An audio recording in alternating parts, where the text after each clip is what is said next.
नाज़रीन, आज हम बात करेंगे टॉप 5 दुनिया के ऐसे करप्ट हुक्मरानों के बारे में जिन्होंने अपने मुल्क के पैसे को ऐसे लूटा जैसे कि वो इनके बाप का माल हो। ये करप्शन की अजीम कहानियाँ सुनकर आप भी अपने कानों को हाथ लगाने के बगैर नहीं रह पाएंगे। नाज़रीन, गरीब मुल्कों को थर्ड वर्ल्ड कंट्रीज़ इसलिए कहा जाता है कि यहाँ पर आवाम की राय की कोई कदर नहीं होती। यानी कि जिन लोगों को आवाम चुनकर ऊपर भेजती है, या तो वो सारे ही करप्ट होते हैं या तो फिर उनको जबरन ज़बरदस्ती हटा दिया जाता है। जी बिल्कुल, मैं बात कर रहा हूँ मिलिट्री डिक्टेटर्स की। ये टॉप 5 में से 4 वो ऐसे लोग हैं जो कि मिलिट्री डिक्टेटर थे, जिन्होंने आवाम की राय की कोई कदर नहीं की और इन्होंने जबरन मुल्कों पर हुक्मरानी की और दिल खोलकर लूटा। Number 1, the president of Indonesia, Mohammed Suharto. Mohammed Suharto Indonesia के एक जनरल और मिलिट्री डिक्टेटर थे जिन्होंने 31 साल तक इंडोनेशिया पर राज किया। ये 1967 से लेकर 1998 तक इंडोनेशिया के सदर रहे। ये सिर्फ 31 साल तक सदर नहीं रहे, बल्कि इन्होंने करप्शन का भी एक अजीम रिकॉर्ड बना दिया। इन्होंने इस दौर की सबसे ज़्यादा करप्शन की। इन पर यह इल्ज़ाम है कि इन्होंने 35 बिलियन डॉलर की करप्शन की। सिर्फ 31 साल ये रहे नहीं, बल्कि 35 बिलियन डॉलर की करप्शन इन्होंने की। आप इसका अंदाज़ा इस चीज़ से लगा सकते हैं कि पाकिस्तान की जो इस वक्त इकॉनमी की सिचुएशन है, अगर पाकिस्तान को कहीं से 1 बिलियन डॉलर यानी कि 1 बिलियन डॉलर कहीं से मिलते हैं तो 25 करोड़ का यह मुल्क कई महीने तक सरवाइव कर सकता है। तो आप इसका अंदाज़ा सुहार्टो की करप्शन से इस चीज़ से लगा सकते हैं कि इस मिलिट्री डिक्टेटर ने सिर्फ 31 साल तक राज नहीं, बल्कि इंडोनेशिया जैसे मुल्क के 35 बिलियन डॉलर करप्शन करने के बाद आलमी रिकॉर्ड बना दिया। Number 2, the president of Philippine, Marcos. Marcos, जैसे कि इनका पूरा नाम मार्कोस सीनियर है, इसी तरह ये करप्शन करने में भी एक सीनियर नंबर पर आते हैं। ये भी एक डिक्टेटर थे जिन्होंने 21 साल तक फिलिपीन पर राज किया। ये 1965 से लेकर 1998 तक फिलीपींस के सदर रहे। सिर्फ ये सदर नहीं रहे, बल्कि ये करप्शन में भी बहुत आगे रहे। इन्होंने 10 से 13 बिलियन डॉलर की करप्शन की।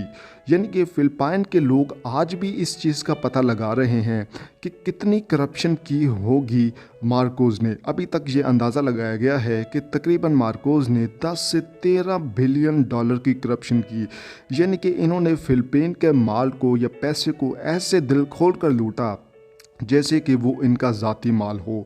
यही वजह है कि फ़िलिपीन जैसा मुल्क जो कि काफ़ी तरक्की कर पाता था या कर सकता था, वो इन लोगों की वजह से या इस शख्स की वजह से काफ़ी हद तक वो पीछे चला गया। यानी कि 10 से 13 बिलियन डॉलर फ़िलिपीन जैसे छोटे मुल्क में करप्शन हो जाना, आप खुद ही अंदाज़ा लगा सकते हैं कि किसी मुल्क की रीढ़ की जो हड्डी होती है वो टूट जाती है इतनी करप्शन करने के बाद। Number 3, the president of Congo, Mobutu. Mobutu एक ऐसे डिक्टेटर थे जिन्होंने सिर्फ 35 साल तक कांगो पर राज नहीं किया। ये 35 साल तक कांगो के सदर रहे, बल्कि इन्होंने करप्शन करने में भी कांगो में रिकॉर्ड बना दिया। इन पर यह इल्ज़ाम है कि इन्होंने कांगो जैसे गरीब मुल्क में 5 से 6 बिलियन डॉलर की करप्शन की। यानी कि कांगो जैसा एक ऐसा गरीब मुल्क जिसके पास ना खाने को है ना पीने को है, उस जैसे मुल्क में इस जैसे बंदे ने 5 से 6 बिलियन डॉलर की करप्शन की। अभी तक कांगो के लोग इस चीज़ का पता लगा रहे हैं, जैसे कि फ़िलिपीन के लोग, कि यार इतनी करप्शन हुई तो कैसे हुई।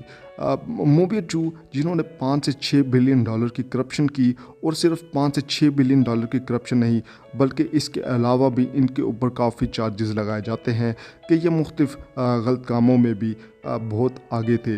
अब 6 बिलियन डॉलर की करप्शन कांगो जैसे मुल्क में हो जाना, आप खुद ही अंदाज़ा लगा सकते हैं कि कितनी बड़ी ये करप्शन होगी। Number 4, the president of Nigeria, Sania अबाचा। Sania अबाचा 1993 से लेकर 1998 तक नाइजीरिया के सदर रहे। ये 5 साल तक नाइजीरिया के सदर रहे। ये भी एक डिक्टेटर थे।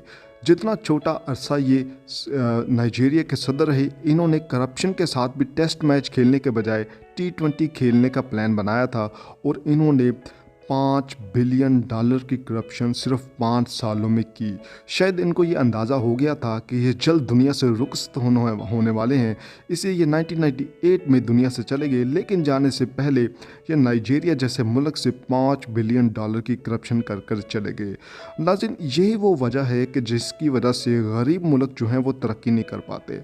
फॉर एग्ज़ाम्पल के तौर पर नाइजीरिया जैसा मुल्क जिसके पास तेल के इतने ज़ख़ीरे हैं, वो कुछ नहीं कर पाता सिर्फ इस जैसे या इन जैसे हुक्मरानों की वजह से, जो कि ज़ोर ज़बरदस्ती से मुल्कों के ऊपर आकर मुसल्लत हो जाते हैं, जिनको आवाम से कोई लेना देना नहीं होता। ये सिर्फ अपनी ज़ात तक सोचते हैं और ये मुल्क को करप्ट करते हैं, मुल्क में लोगों को, अदारों को करप्ट करते हैं, ख़ुद करप्शन करते हैं और मुल्क का बेड़ा गर्क कर देते हैं।